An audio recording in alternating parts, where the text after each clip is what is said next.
रूस अमेरिका की अदावत में जिस मोर्चे पर सीधी बारूदी जंग छिड़ी है वो यूरेशिया का देश यूक्रेन है। और हैरानी की बात यह है कि यह देश रूस के हमलों से तकरीबन विनाश के करीब पहुंच गया, लेकिन अमेरिकन फोर्स की एंट्री नहीं हुई और दुनिया में इसी मैसेज का सर्कुलेट होना अमेरिका की छवि के लिए नुकसानदायक साबित हुआ। लेकिन अब इन हालात में एक चौंकाने वाला बदलाव महसूस हो रहा है। बदलाव यह कि अटैक रूस पर होने लगा है, वो भी बेहद अहम ठिकानों पर बेहद गोपनीय हथियारों से। और यही वजह है कि रूस के सामने अब भी बतौर दुश्मन यूक्रेन है, लेकिन टारगेट पर अमेरिका आ गया है। देखिए ये वर्ल्ड एक्सक्लूसिव रिपोर्ट।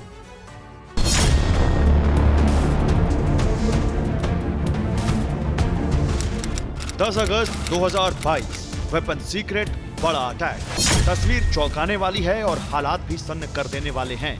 यूक्रेन में युद्ध के मोर्चे पर ताकतवर रूस एक सिरे पर जमा हुआ था, लेकिन इस हाहाकारी हमले के बाद अस्थिरता महसूस की जा रही है।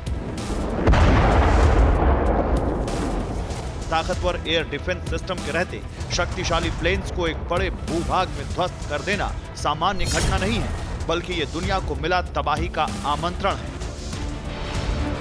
तो क्या रूस अब इस हमले का बदला लेने की तैयारी में है? क्या टारगेट पर अब पूरा यूक्रेन है, या फिर रूस के निशाने पर अब वो सभी देश आ गए हैं जिन्होंने रूस के खिलाफ अदावत के मोर्चे पर लगातार यूक्रेन की मदद की है? अब इन तमाम सवालों के जवाबों को जानने से पहले सवाल उठाने के कारण को अच्छी तरह से समझ लीजिए। यूक्रेन से जंग के बीच रूस को क्रीमिया में तगड़ा झटका लगा है। क्रीमिया में रूस के हवाई अड्डे पर एक बड़ा हमला किया गया है। इस हमले में रूस के बेहद ताकतवर फाइटर प्लेन्स बर्बाद कर दिए गए हैं और दावे के तहत क्रीमिया के हवाई अड्डे पर कम से कम 3 बड़े विस्फोट हुए हैं।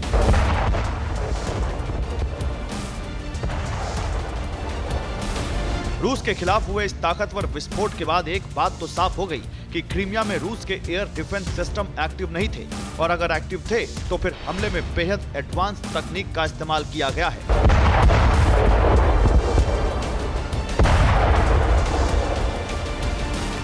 अगर वाकई ऐसा है भी तो फिर सवाल है रूस के खिलाफ अटैक करने वाले देश पर, क्योंकि यूक्रेन के पास ना तो इतनी बेहतर कोई तकनीक है, ना ही इतनी क्षमता और दक्षता। यानी रूस के खिलाफ किसी स्पेशल ऑपरेशन को लॉन्च किया गया। इस वक्त हालात ये हैं कि क्रीमिया के लोग अपने घरों को छोड़कर सुरक्षित ठिकानों की ओर निकल पड़े हैं। पहले अटैक के बाद ही रूस की सेना पर अविश्वास बढ़ने लगा है। माना जा रहा है कि जंग की वजह से रूस कमजोर हुआ है, लेकिन क्या ऐसा मान लेना चाहिए? ये सवाल क्यों उठ रहे हैं? जवाब आगे देखिए।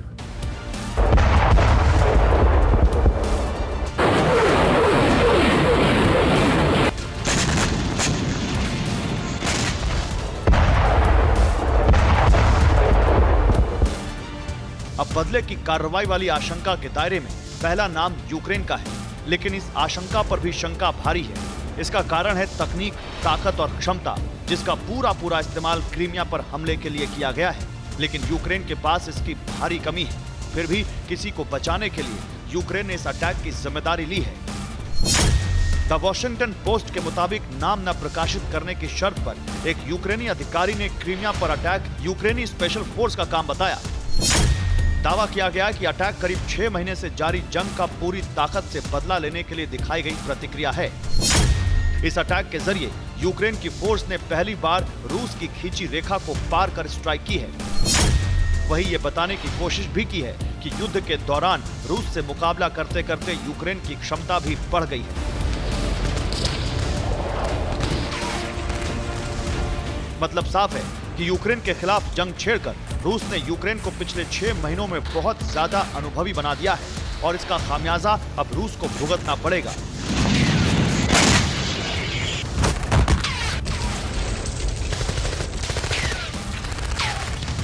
तो क्या क्रीमिया पर हुआ अटैक रूस के खिलाफ बड़े एक्शन की राह पर पहला कदम है?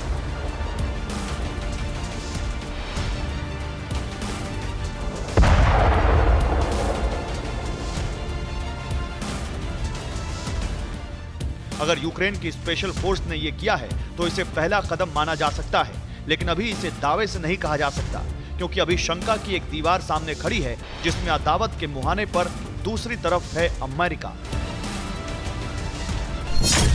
शक के आधार पर दावा किया जा रहा है कि क्रीमिया के हवाई अड्डे पर हुए अटैक के पीछे अमेरिका है। माना जा रहा है कि अमेरिकन खुफिया वेपन से क्रीमिया पर अटैक हुआ है। शुरू में इस अटैक में अमेरिका की high mobility artillery rocket system HIMARS का इस्तेमाल होने की खबर थी, लेकिन यूक्रेन को मिले हिमार्स की अधिकतम सीमा 50 मील है, इसलिए खबर को खारिज किया गया। ऐसा इसलिए किया गया क्योंकि क्रीमिया का हवाई अड्डा यूक्रेन की सीमा से 140 मील दूर है।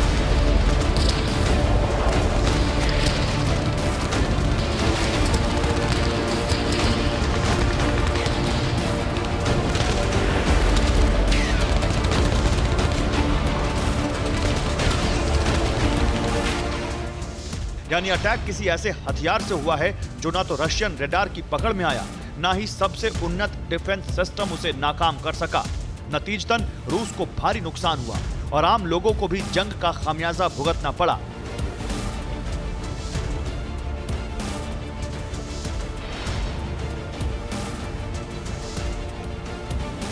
इससे साफ जाहिर है कि यह वेपन सिर्फ अमेरिका से ही यूक्रेन को मिल सकता है और मिला भी होगा। तो क्या अब यूक्रेन रूस के बीच जंग एक ऐसे मोड़ पर है जहां एक तरफ विनाश है तो दूसरी तरफ जंग नतीजे तक पहुंचने की कगार पर है? कभी यूक्रेन का हिस्सा रहे क्रीमिया पर रूस ने 2014 में कब्जा कर लिया था। तब रूस ने सोचा था कि यूक्रेन पर नकेल कसने के लिए भविष्य में इस द्वीप का इस्तेमाल होगा।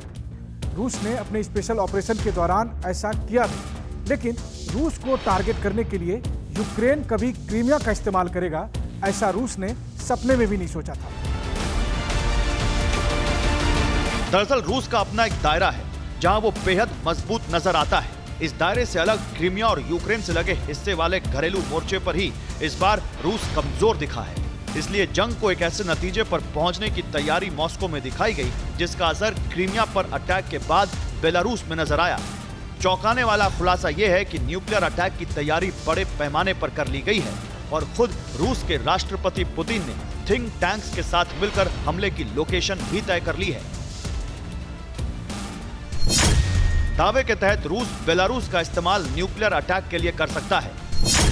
बेलारूस को उसके परमाणु हथियार रूस जल्द ही वापस कर सकता है। बेलारूस से टैक्टिकल न्यूक्लियर वेपन्स आसानी से दागे भी जा सकते हैं। टारगेट के मुताबिक यूक्रेन, लिथुआनिया और पोलैंड पर शुरुआती न्यूक्लियर अटैक हो सकता है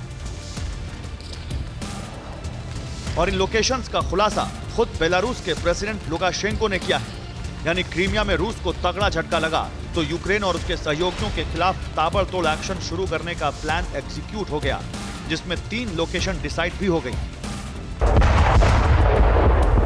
लेकिन ना तो यूक्रेन के सहयोगी रुकने का नाम ले रहे हैं, ना खुद यूक्रेन, जिसके सबूत हैं ये अटैक किया है यूक्रेन की फोर्स ने ठीक क्रीमिया पर अटैक के बाद, जिसमें बियर फैक्ट्री तबाह हुई और करीब 7000 टन लिक्विड अमोनिया फैल गया, जिसने डोनेट्स्क में जीवन मुश्किल कर दिया। Bureau report, TV9 Bharatvarsh.